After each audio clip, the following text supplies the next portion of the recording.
அனைவருக்கும் வணக்கம் ஃப்ரெண்ட்ஸ். இது உங்கள் கிரண் கோச்சிங் சென்டர். டிஎன்யூஎஸ்ஆர்பி 2025க்கான டிபார்ட்மெண்ட் கோட்டாவுக்கு நாங்கள் ஆன்லைன் டெஸ்ட் பேட்ச் கண்டக்ட் பண்ணுறோம். அதாவது ஒவ்வொரு காவல்துறையிலையும் காவலர்கள் பணியாற்றுகிற உங்கள் எல்லாருக்குமே சப் இன்ஸ்பெக்டர் ஆகணுன்ற கனவு கண்டிப்பாக இருக்கும்.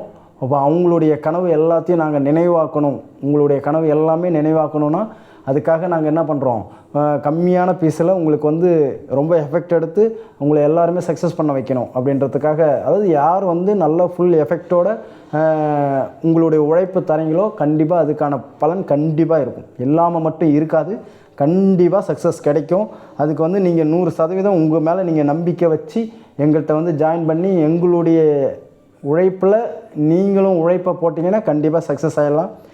இப்போ பிஎன்எஸ்எஸ் டெஸ்ட் பேட்ச் 1 ஸ்டார்ட் பண்ணி 10 டெஸ்ட்டுக்கிட்ட போயாச்சு. அதாவது பிஎன்எஸ் கம்ப்ளீட்டடாக முடிச்சிட்டோம். இப்போ அதுக்கு அடுத்தது நாங்கள் பிஎன்எஸ்எஸ் அதை தான் கொடுத்துருக்குறோம். இப்போ அதுக்கான வீடியோ தான் இது. இப்போ டெஸ்ட் பேட்ச் 2 ஸ்டார்ட் பண்ண போகிறோம். அதாவது ஸ்டார் 25 அப்படின்னு சொல்லிட்டு டெஸ்ட் பேட்ச் 2 ஸ்டார்ட் பண்ண போகிறோம். அதுக்கான அனௌன்ஸ்மெண்ட் கூடிய விரைவில் நாங்கள் உங்களுக்கு ஃபுல் டீட்டெயிலோட ஒரு வீடியோ போடுவோம். அதை பாருங்கள். அதை பார்த்தீங்கன்னா உங்களுக்கு நல்லாவே புரியும். இப்போ பாரதிய குடிமக்கள் பாதுகாப்பு சட்டம் பிஎன்எஸ்எஸ், பாரதிய நாகரிக் சுரக்ஷா சங்கீதா. பாரதிய நாகரிக்னா குடிமக்கள், சுரக்ஷானா பாதுகாப்பு, சங்கீதானா சட்டம். அதாவது 25 டிசம்பர் 2023 இந்த சட்டமெல்லாம் அமுலுக்கு வந்துச்சு.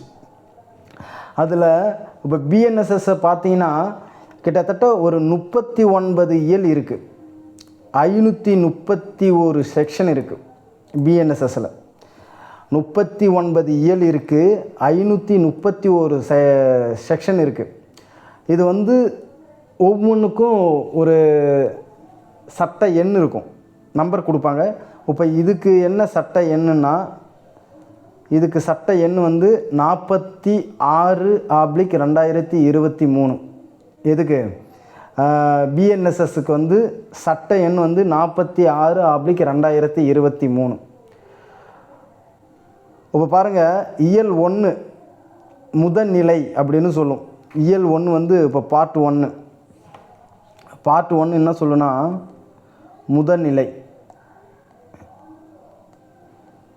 பார்ட் 1 முதல்நிலை அப்படின்னு சொல்லும். அதில் ஃபஸ்ட்டு செக்ஷன் 1 என்ன சொல்லுதுன்னா குறுந்தலைப்பு, அலாவுகை தொடக்கம். செக்ஷன் 1 என்ன சொல்லுதுன்னா குறுந்தலைப்பு, அலாவுகை தொடக்கம். இது எல்லாத்துலேயுமே இதான் வரும், அதனால் ஈஸியாக இருக்குது. இதில் 3 சப்செக்ஷன் கொடுப்பாங்க. 1, 2, 3 அப்படின்னு 3 இருக்குது. 1 அப்படின்றது என்னென்னா, இப்போ குறுந்தலைப்பை பற்றி சொல்கிறேன் உங்களுக்கு. நான் இதில் ரொம்ப டீட்டெயிலாக இந்த வீடியோவை எக்ஸ்பிளைன் பண்ணுறேன். இந்த வீடியோவை நல்லா பாருங்கள். இதை பார்த்துட்டு நீங்கள் கண்டிப்பாக படிங்க, உங்களுக்கு கண்டிப்பாக புரியும். இப்போ குறுந்தலைப்பு, அலாவுகை தொடக்கம் அப்படி இல்லை. அதில் 1 என்ன சொல்லுதுன்னா, இது பிஎன்எஸ்எஸ் அப்படின்னு அழைக்கப்படும் அப்படின்னு சொல்லுது. பிஎன்எஸ்எஸ் அப்படின்னு அழைக்கப்படும். பிஎன்எஸ்எஸ் 2023 அப்படின்னு அழைக்கப்பெறும் அப்படின்னு 1 சொல்லுது. 2 என்ன சொல்லுதுன்னா, சப்செக்ஷன் சொல்கிறேன் நான். 2 என்ன சொல்லுதுன்னா 9, 11, 12 இந்த இயலில் இருக்கிறத தவிர மற்றவைக்கு எந்தெந்த மாநிலத்தில் பொருந்தாது அப்படின்னு சொல்லும்.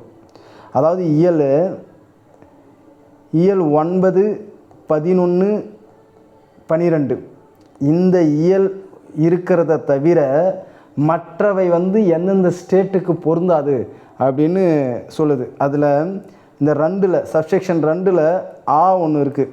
ஆ எதுக்குன்னா நாகாலாந்து மாநிலத்துக்கு பொருந்தாது. நாகாலாந்து மாநிலத்துக்கு பொருந்தாது. ஆ 1 இருக்குது.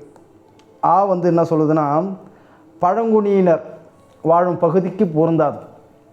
அது பழங்குடியினர் வாழும் பகுதிக்கு பொருந்தாது அப்படின்னு சொல்லுது. பழங்குடியினர்னால் யாரும் கிடையாது. பழங்குடியினர்ன்றது சில்லாங்கு, இந்த அஸ்ஸாமு. அதாவது 6வது அட்டவணை இருக்குல்ல, இப்போ கான்ஸ்டிடியூஷனில் அட்டவணை 6வது அட்டவணையில் அந்த மாநிலத்துக்கு சொல்லுவாங்க. அந்த மாநிலத்துக்கெல்லாம், பழங்குடியினர் வாழும் மாநிலத்துக்கெல்லாம் இது பொருந்தாது அப்படின்னு சொல்லுவாங்க. இப்போ சப்செக்ஷன் 3 என்ன சொல்லுதுன்னா,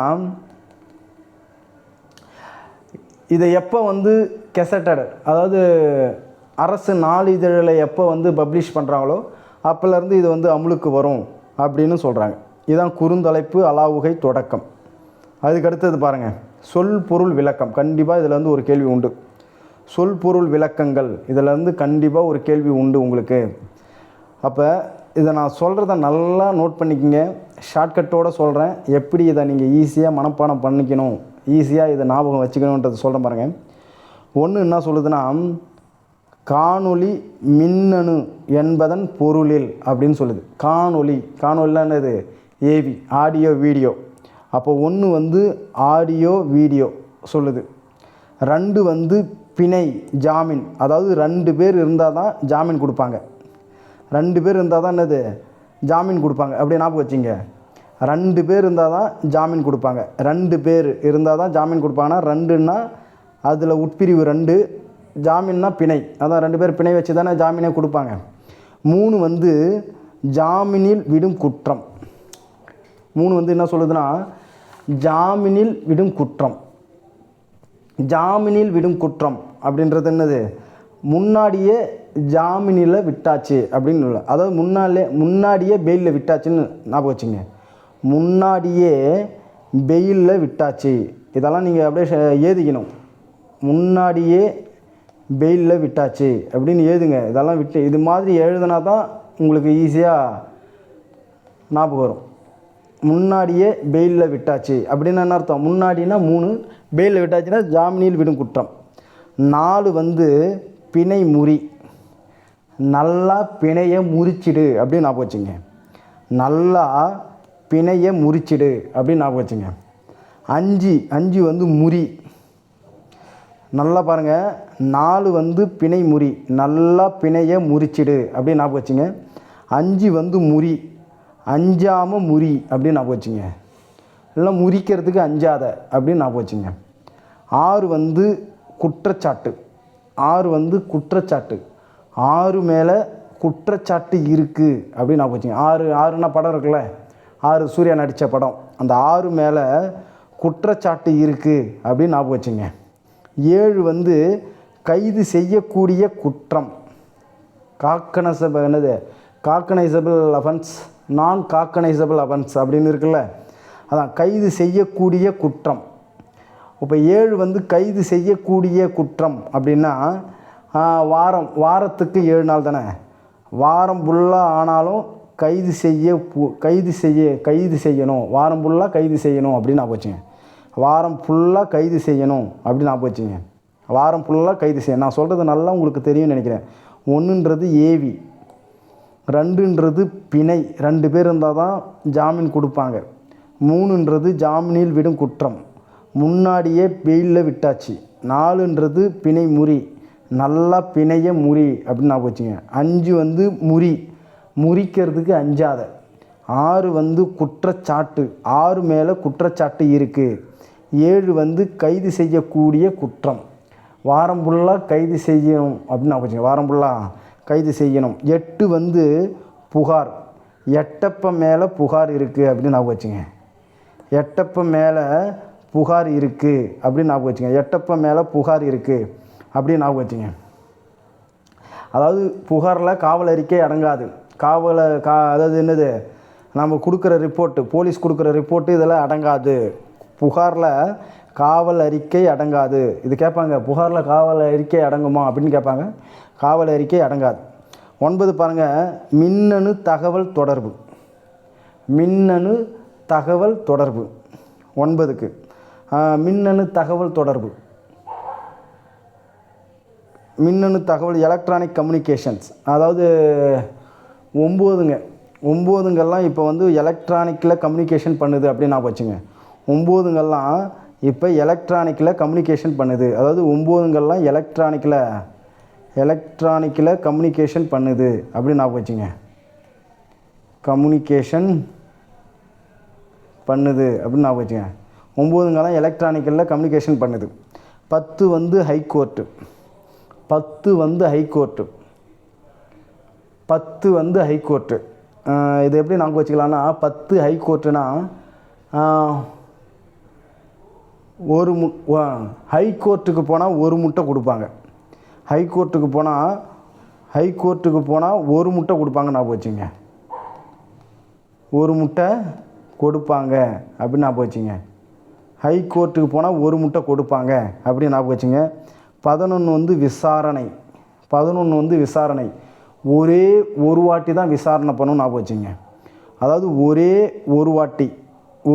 ஒரு வாட்டினா ஒன்றுன்னு அர்த்தம். ஒரே ஒரு வாட்டி விசாரணை பண்ணு அப்படின்னு ஞாபகம் வச்சுங்க. ஒரே ஒரு வாட்டி என்னது விசாரணை பண்ணு. 12 வந்து புலன் விசாரணை. 12 வந்து புலன் விசாரணை. 11 விசாரணை. ஒரே ஒரு வாட்டி விசாரணை பண்ணு. புலன் விசாரணை. ஒருத்தவன் மேலே 2 வாட்டி புலன் விசாரணை பண்ணக்கூடாது. ஒருத்தவன் மேலே 2 வாட்டி புலன் விசாரணை பண்ணக்கூடாது அப்படின்னு ஞாபகம் வச்சுங்க.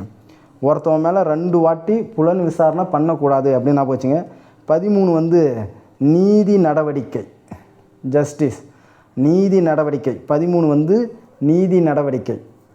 13க்கு நீதி நடவடிக்கை எப்படி ஞாபகம் வச்சுக்கலாம்னா, ஒருத்தவனுக்கு முன்னாடியே நீதி நடவடிக்கை எடுத்தாச்சு அப்படின்னு ஞாபகம் வச்சுங்க. ஒருத்தவனுக்கு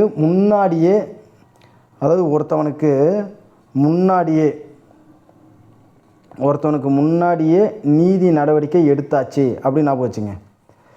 14 பாருங்கள். 14 வந்து வட்டார அதிகார வரம்பு. 14 வந்து வட்டார அதிகார வரம்பு. அதாவது ஒரு நல்ல வட்டா இருந்தால் அதிகாரமாக குழம்பு வைக்கலாம் அப்படின்னு ஞாபகம் வச்சுங்க. ஒரு நல்ல வட்டா இருந்தால் அதிகாரமாக குழம்பு வைக்கலாம் அப்படின்னு ஞாபகம் வச்சுங்க. 15 வந்து கைது செய்யக்கூடாத குற்றம். நான் காக்னைசபிள் அஃபென்சஸ். 15 வந்து கைது செய்யக்கூடாத குற்றம். ஒருத்தவனை அதாவது கைது இது எப்படி ஞாபகம் வச்சுக்கலாம்னா, ஒருத்தவனை கைது பண்ண அஞ்சக்கூடாது அப்படின்னு ஞாபகம் வச்சுங்க.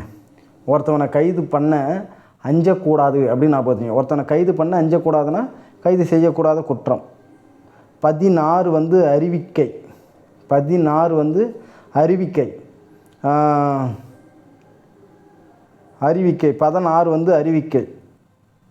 ஒருத்தவன் இது எப்படி ஞாபகம் வச்சுக்கலான்னா, 16 அறிவிக்கை. ஒருத்தவனை அறுத்தா அறிவிப்பு விடுவாங்க. அப்படின்னு ஞாபகம் வச்சுக்கோங்க. ஒருத்தவன்றது 1, அறுத்தான்றது 6. அதான் ஒருத்தவனை அறுத்தா அறிவிப்பு விடுவாங்க அப்படின்னு ஞாபகம் வச்சுங்க. 17 வந்து குற்றம். 17 வந்து குற்றம். ஒரு வாரத்தில் குற்றமே நடக்கலை. அப்படின்னு ஞாபகம் வச்சுங்க. ஒரு வாரத்தில் 1னா 1, வாரம்னா 7. ஒரு வாரத்தில் குற்றமே நடக்கலை அப்படின்னு ஞாபகம் வச்சுங்க. 18 வந்து காவல் நிலைய பொறுப்பு அதிகாரி. எஸ்ஹெச்ஓ அப்படின்னு சொல்லுவோம்ல, அவங்க தான். 18 வந்து காவல் நிலைய பொறுப்பு அதிகாரி, எஸ்ஹெச்ஓ. ஒரு வாட்டி என்னது 18 வந்து எஸ்ஹெச்ஓ. இது கண்டிப்பாக உங்களுக்கு தெரிஞ்சிருக்கும் 18 எஸ்ஹெச்ஓன்னு. 19 வந்து இடம், பிளேஸு. 19 வந்து பிளேஸு. ஒரு 9க்கு கூட பிளேஸ் இல்லைன்னா போச்சுங்க. ஒரு 9க்கு கூட பிளேஸ் இல்லை. ஒரு 9க்கு கூட பிளேஸ் இல்லை. ஒரு 9ங்களுக்கு கூட பிளேஸ் இல்லை அப்படின்னு நான் போச்சுங்க. 20 வந்து காவல் அறிக்கை. 20 வந்து காவல் அறிக்கை. 20 வந்து காவல் அறிக்கை. 20ம் 18 உங்களுக்கு கண்டிப்பாக தெரிஞ்சிருக்கணும். 18 வந்து எஸ்ஹெச்ஓ, 20 வந்து காவல் அறிக்கை. 21 காவல் நிலையம். நல்லா ஞாபகம் வச்சுங்க, பிஎஸ். 21 வந்து காவல் நிலையம். 2 இடத்துல ஒரே பிஎஸ் இருக்காது தானே. 2 இடத்துல ஒரே பிஎஸ் இருக்காது. அதாவது ஒரே காவல் நிலையம் 2 இடத்துல ஒரே காவல் நிலையம் இருக்காது அப்படி ஞாபகம் வச்சுங்க. 2 இடத்துல ஒரே காவல் நிலையம் இருக்காதுன்னு ஞாபகம் வச்சுங்க. 22 வந்து அரசு குற்றத்துறை வழக்குரைஞர் பிபி, பப்ளிக் ப்ராசிக்யூட்டர் அப்படின்னா 22. என்னது பப்ளிக் பிபி 2 இருக்கா, அதேமாரி 2 ஞாபகம் வச்சுங்க. பிபி 2 இருக்குல்ல, பிபின்னு 2 இருக்கா, அது மாதிரி 2 பிபி அப்படின்னு ஞாபகம் வச்சுங்க. 23 வந்து உட்கோட்டம், subdivision. 23 உட்கோட்டம்.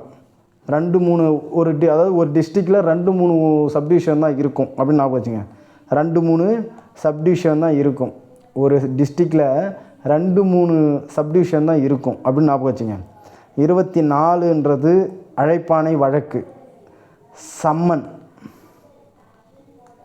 24 summon. 25 victim. 26 warrant. 26 warrant. அப்போ அடுத்து தொடர்ந்து வருது பாருங்கள், சம்மன், விக்டிம், வாரண்ட்டு. அவ்வளோதான். Summon, victim, warrant. கடைசி 3 வந்து நல்லா ஞாபகம் இருக்கும். சம்மன், விக்டிம், வாரண்ட் அப்படின்னு ஞாபகம் இருக்கும். இப்போ நான் சொன்ன மாதிரி நீங்கள் இதெல்லாம் நோட்டில் எழுதி அதை படிச்சிங்கன்னா இது எப்பயுமே உங்களுக்கு மறக்காது. ஏன்னா கண்டிப்பாக இதில் ஒரு கொஷின்ஸ் கண்டிப்பாக உண்டு. இது ரொம்ப ரொம்ப முக்கியம். அதனால தான் உங்களுக்கு இதை எப்படி ஈஸியாக ஞாபகம் வச்சுக்கணுன்றது உங்களுக்கு சொல்லியிருக்கிறேன். அதுக்கடுத்தது பாருங்கள், குறிப்பிடப்படுவதை எவ்வாறு பொருள் கொள்வது என்பது. குறிப்பிடப்படுவதை எவ்வாறு பொருள் கொள்வது என்பது 3 சொல்லுது. குறிப்பிடப்படுவதை எவ்வாறு பொருள் கொள்வது என்பதுன்னு 3 சொல்லுது. 4 வந்து பாருங்கள், பிஎன்எஸ் மற்றும் பிற சட்டங்களின் கீழ் உள்ள குற்றங்களை விசாரணை செய்தல். பிஎன்எஸ் மற்றும் பிற சட்டங்கள், மற்றும் பிற சட்டங்கள்லாம் நிறையா ஆக்ட் இருக்குல்ல, என்னது உமன் ஹராஸ்மெண்ட்டு, ப்ராஹிபிஷன், இது மாதிரி ஆக்டெல்லாம் இருக்குல்ல, அதெல்லாம் எப்படி விசாரணை செய்யணும் அப்படின்றத சொல்கிறது. 5 வந்து பாதுகாப்பு. 5 வந்து பாதுகாப்பு. 5 வந்து பாதுகாப்பு. அப்போ இதுதான் ஃபஸ்ட்டு இயல். அப்போ ஃபஸ்ட்டு இயல்ன்றது, இயல் 1ன்றது என்னது, முதல்நிலை. அப்போ இயல் 1 எதுலேருந்து எது வரைக்கும் சொல்லுதுன்னா 1 to 5 செக்ஷன் வரைக்கும் என்னது இயல் 1. இயல் 1ன்றது 1 to 5 செக்ஷன் வரைக்கும்.